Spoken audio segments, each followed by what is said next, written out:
but I think I just learned the secret to winning absolutely and by massive margins. I'm going to promise to you, as I said at the beginning, that we're going to change the name back to Fort Bragg, because I think when that word gets out, I just see this great-looking soldier just accidentally said Fort Liberty, and he got almost booed the hell out of the place. That was not good. I'm an active duty soldier here at Fort Liberty, and I'd want to start off by saying I'm here in personal capacity. You meant Fort Bragg, right? Yes.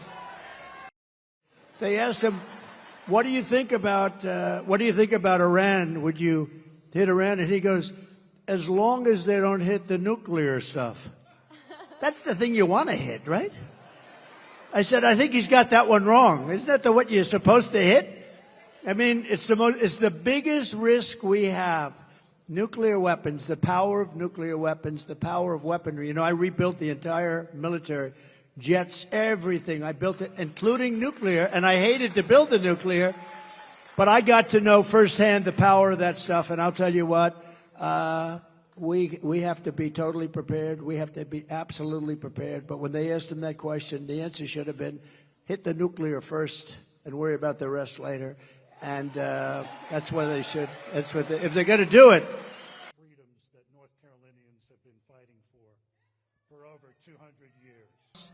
And they're missing $1 billion that they gave to migrants coming into our country. Some of them are murderers. Some of them are drug dealers. Some of them, many of them, 13,099 murderers came into our country during their 3.5. And we're missing $1 billion they gave them to the migrants that came in. People were fired from VA for not serving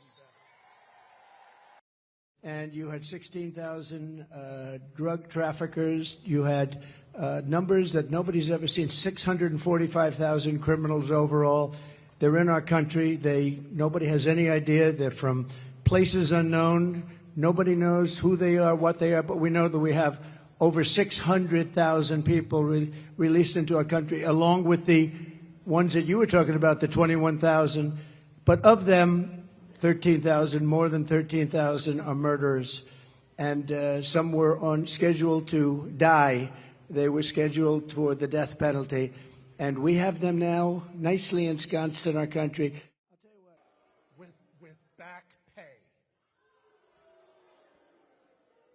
But one of the things that most angers me is that you have veterans on the streets in front of a hotel, and you have illegal immigrants. Some of them are serious killers and drug dealers and all the people that we talked about before, and terrorists. And those people being walked into a hotel, and they're staying in a hotel, and they walk by veterans who are sleeping on the street. And it could be cold, it could be hot, and it bothers me.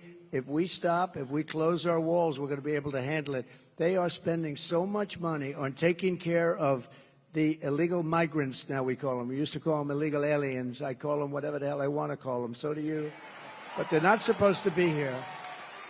Just brought them all back. They are doing, this is Katrina, they are doing the worst job on a hurricane that any administration has ever done. And these people don't want to talk about it.